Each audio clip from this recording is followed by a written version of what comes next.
தூத்துக்குடியில் கனமழையால் சாலைகளில் மழைநீர் தேங்கியதால் வாகன ஓட்டிகள் மற்றும் பொதுமக்கள் பாதிக்கப்பட்டனர்.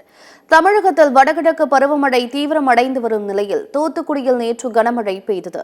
மாவட்டத்தின் பல்வேறு பகுதிகளில் கனமழை வெளுத்து வாங்கியது. 2 மணி நேரத்திற்கு மேலாக பெய்த கனமழையால் சாலைகளில் மழைநீர் பெருக்கெடுத்து ஓடியது.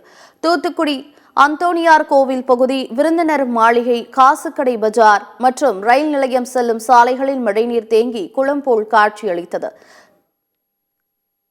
தாழ்வான பகுதிகளில் மழைநீர் குளம் போல் தேங்கியதால் வாகன ஓட்டிகள் மற்றும் பொதுமக்கள் அவதியடைந்தனர். திருவள்ளூர் மாவட்டம் திருத்தணி மற்றும் அதன் சுற்றுவட்டார பகுதிகளில் சுமார் 1 மணி நேரத்திற்கு மேலாக கனமழை பெய்தது.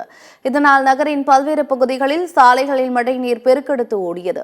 மழை நீருடன் கழிவு நீரும் கலந்து சாலைகளில் தேங்கியதால் பொதுமக்கள் மற்றும் வாகன ஓட்டிகள் அவதியடைந்தனர். தென்காசியில் 1 மணி நேரத்திற்கு மேலாக வெளுத்து வாங்கிய கனமழையால் சாலைகளில் தண்ணீர் பெருக்கெடுத்து ஓடியது.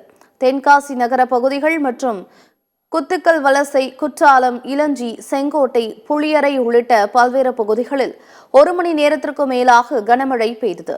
இதேபோன்று திருவண்ணாமலை மாவட்டத்தின் பல்வேறு பகுதிகளில் பரவலாக மழை பெய்ததால் பொதுமக்கள் மற்றும் விவசாயிகள் மகிழ்ச்சி அடைந்தனர்.